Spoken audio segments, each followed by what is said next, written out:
इसलिए हमारे पास patient present भी करते हैं कि डॉक्टर साहब जो बच्चा है आए दिन गला ख़राब हो जाता है। वो बच्चे जो बॉटल फीडिंग इस्तेमाल करते रहते हैं उसमें गले के इन्फेक्शन के चांस, वो बच्चे जो अनहाइजीनिक चीज़ें इस्तेमाल करते रहते हैं, चिप्स हो गई, स्लांटीज हो गई, लेज, कहीं इसकी सर्जरी वाली तो ज़रूरत नहीं। गले जिनके अक्सर ख़राब रहते हैं, अक्सर खाया नहीं जाता या पिया नहीं जाता या बच्चों को मुसलसल 2 हफ्ते। अस्सलाम वालेकुम, मेरा नाम doctor Tariq Ali Sheikh, I am working as a ENT head and neck surgeon Jinnah hospital Lahore. Basically 2-3 चीज़ें जो मोस्टली लोग कंफ्यूज भी हो जाते हैं और मोस्टली हमारे पास पेशेंट प्रेजेंट भी करते हैं कि डॉक्टर साहब जो बच्चा है आए दिन गला ख़राब हो जाता है और कहीं इसकी सर्जरी वाली तो ज़रूरत नहीं, या बाद पेशेंट कहते हैं कि डॉक्टर साहब गला भी ख़राब हो जाता है, साथ साथ बच्चा ना रात को मुँह खोल के सोता है, खराटे वगैरह भी नहीं इसको आते रहते हैं।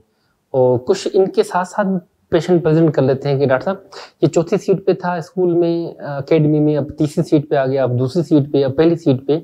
बच्चा ना क्लास में अनअटेंटिव है, डल है। अच्छा, ये टीवी के साथ जब भी बैठता है तो आवाज़ लाउड करके ना सुनता रहता है, मोबाइल की भी आवाज़ बहुत ऊंची करके सुनता रहता है।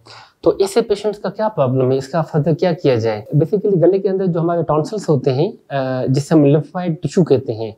लिम्फोइड टिश्यू हमारी बॉडी में एक इम्यून सिस्टम के तौर पे ना पार्ट प्ले करते हैं। वो लिम्फोसाइट रिलीज करते हैं, खाने में, पीने में जो भी वायरस, बैक्टीरिया वगैरह हो जाते हैं, वो लिम्फोसाइट उनको इंगल्फ कर लेते हैं, वो उनको जो है ना ख़त्म कर लेते हैं और हमारी बॉडी को एक कुव्वत मुदाफ़िर के तौर पे बहुत बड़ा रोल पार्ट प्ले कर लेते हैं। तो ये हमारे लिए बेनिफिशियल है लिम्फोइड टिश्यू, वो हमारे लिए बॉडी में ऐसे ही जैसे चौकीदार के तौर पे ना पार्ट प्ले कर लेते हैं। वो बच्चे जो मोस्टली काजेज देखे गए में गले जिनके अक्सर ख़राब रहते हैं, अक्सर खाया नहीं जाता या पिया नहीं जाता या बच्चों को मुसलसल 2 हफ्ते 3 हफ्ते तक बुखार रहता है, वो एंटीबायोटिक ले लेते हैं, एंटीबायोटिक ले लेते हैं, एंटीहिस्टामिन ले लेते हैं, माउथ वॉश ले लेते हैं, फिर 2-3 महीने के बाद फिर आए दिन गला ख़राब हो जाता है, फिर वो 2-3 माह के बाद साल में 3 से 4 दफ़ा अटैक हुआ, 2-3 साल से मुसलसल अटैक होता चलता जा रहा है। तो ऐसे पेशेंट को ना हम थोड़ा सा सस्पेक्ट करते हैं रिगार्डिंग सर्जरी। पेशेंट जिनमें काजेज देखे गए हैं वो बच्चे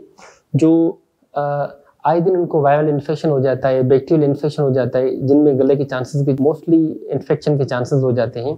वो बच्चे जो बॉटल फीडिंग इस्तेमाल करते रहते हैं उसमें गले के इन्फेक्शन के चांसेस हो जाते हैं। वो बच्चे जो थंब सकिंग करते रहते हैं, या वो बच्चे जो आए दिन जो है ना मिट्टी वगैरह हो गई, सीमेंट वगैरह हो गया, वो लेते ही रहते हैं, उसमें भी गले के इन्फेक्शन के ना चांसेस होते रहते हैं।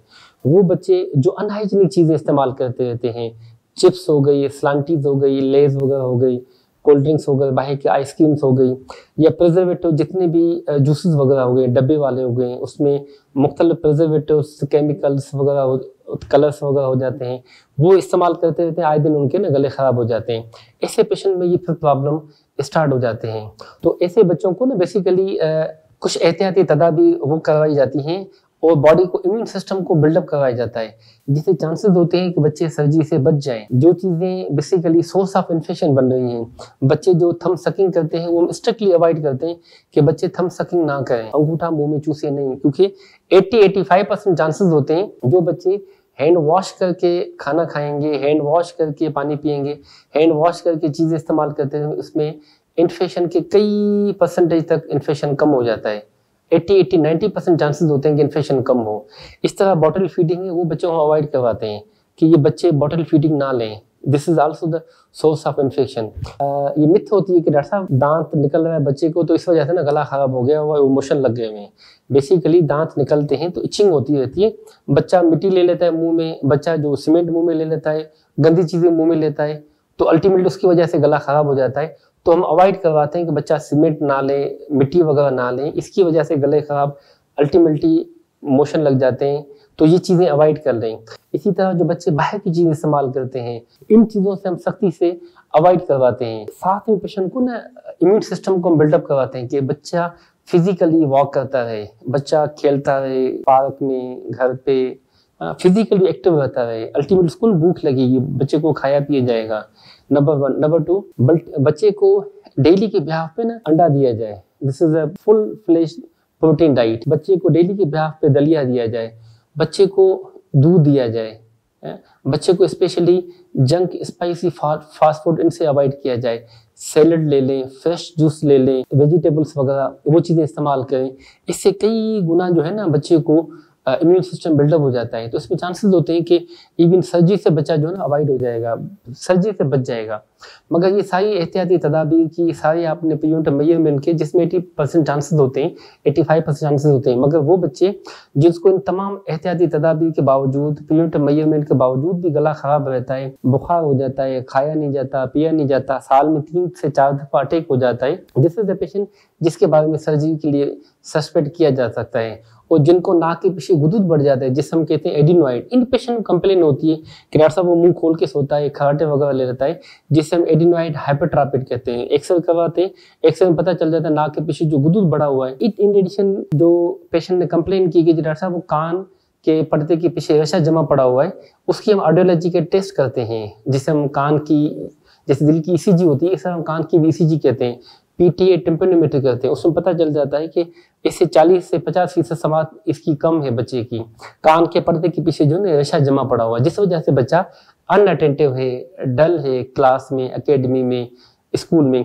तो ऐसे पेशेंट्स को जब 2 से 3 माह तक ये सारी चीज़ें की जाती है, प्रिवेंटिव मेजरमेंट, कंजर्वेटिव मेडिकेशन दी जाती है, एंटीबायोटिक ली, एंटीपायरेटिक ली, एंटीहिस्टामिन ली, नेजल ड्रॉप्स ली, सारी चीज़ें की, मगर उसके बावजूद भी फ़ायदा नहीं हुआ। इस पेशेंट में फिर टॉन्सिल की सर्जरी की जाती है, नाक के पीछे जो गुदूद है एंडोस्कोपिकली एडिनोइडेक्टोमी की जाती है, जो कान के पर्दे के पीछे जो रेशा जमा पड़ा हो उसकी चीज़ा देखिए वेंटिलेटिंग ट्यूब डाल दिया जाता है, जिसे हम ग्योमेट कहते हैं, जिससे उसकी ड्रेनेज भी होती रहे, साथ में जो है उसकी वेंटिलेशन भी होती रहे।